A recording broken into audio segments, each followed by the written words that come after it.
Good morning, all. Miracle Rising. Happy Thursday, April 2nd. I got a bone to pick. I have a bone to pick this morning. I do indeed, and I'm going to pick it.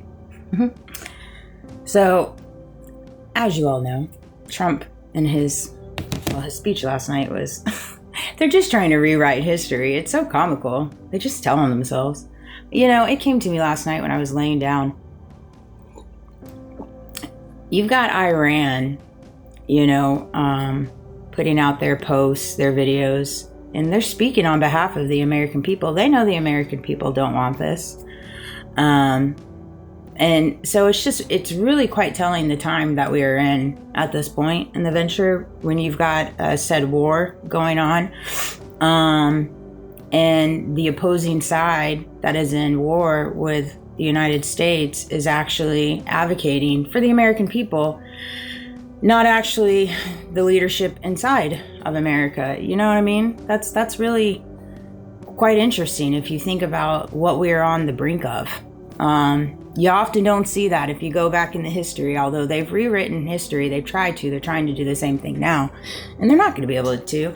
They have control of the media, they have control of Main Street media, but they don't have control of the free markets. They're obviously well aware of that. They're losing control on all different facets, and I say that, you can tell they're losing control. Why?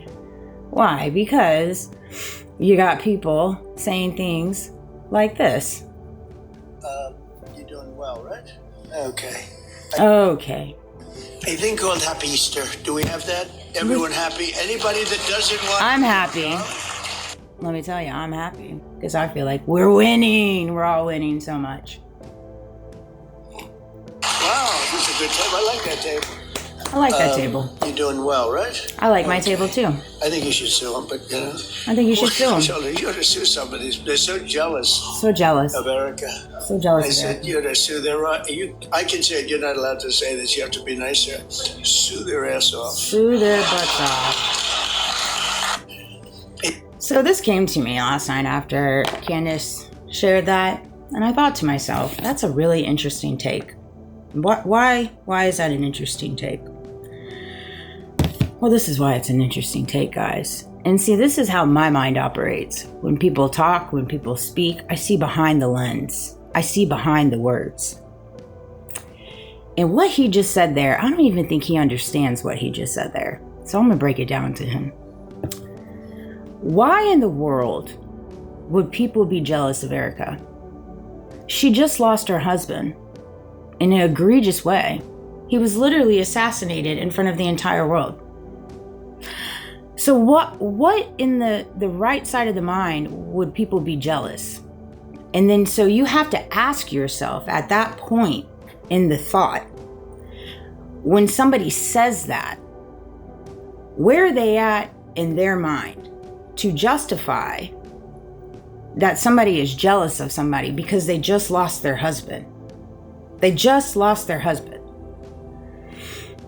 You consider somebody losing their husband in such an egregious way to be something to be jealous of and to sue them over?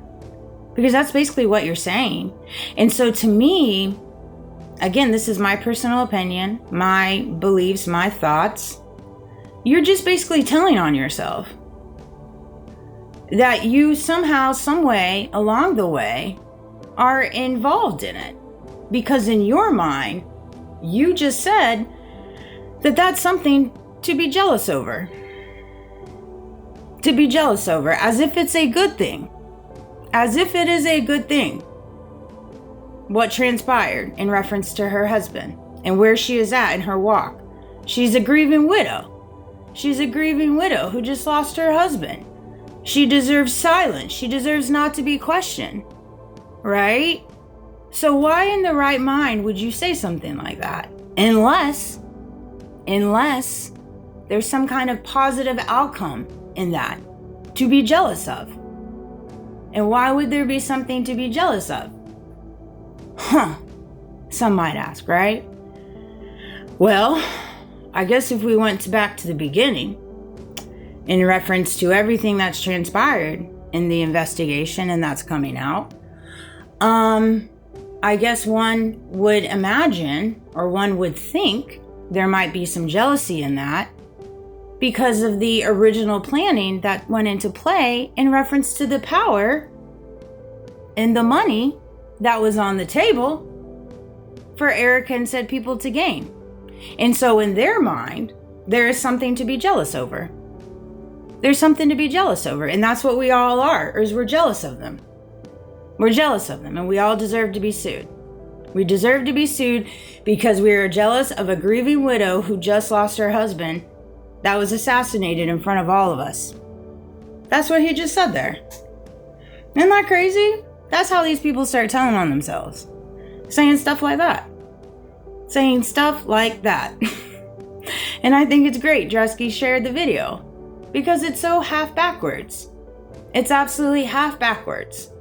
And this is where you get into this portion of this new world, of this revolution, of whatever you want to call it, monumental awakening that we're all waking up to and recognizing that we're all just little minions on their little board that they think they have control over, and they're obviously well aware that they're losing control, otherwise they wouldn't say things like that. Most people say things like that because they're at the brink of losing control. They blame jealousy, they blame anger, they blame comparison, they blame all kinds of stuff instead of actually looking in the mirror and recognizing, well, first of all, what would anybody have to be jealous over the fact that a woman just lost her husband? What is there to be jealous over that? And why would you even say something like that? Where is that coming from? Where in your mind did it take you to classify it as jealousy? Unless you think there's something to be jealous of. And who would be jealous over a grieving widow who just lost her husband? Unless you're classifying the money, the power, and the control that Erica just took over in reference to something to be jealous over. And that's what I think they're doing.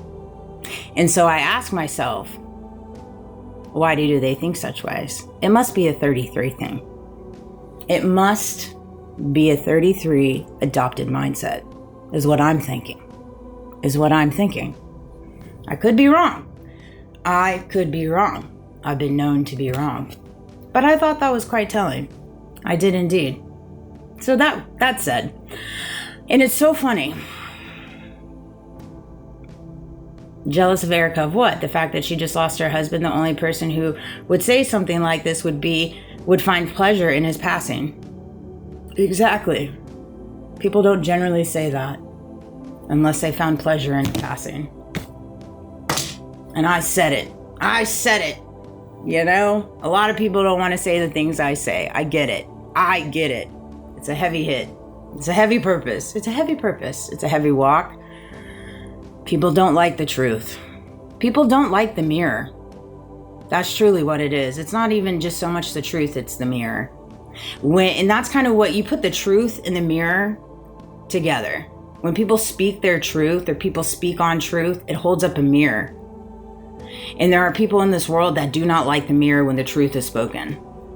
And that's just the truth. You have to kind of visualize when the truth is spoken, when your truth is spoken, when truth is spoken upon, whether it's within the world, within the sphere, within history that was rewritten, in history that's trying to be written right now. There's a lot of truth being spoken, but there's a lot of lies, manipulation, diverting, redirecting, key points, all these different things that are being spoken at the same time. And so we have a world right now where it's like so much back and forth because you got the truth in the mirror in one hand, and then you got the lies and the corruption in the other hand, you know. And so they're it's all battling. The reflections are battling back and forth, essentially, is what we're seeing really in real time.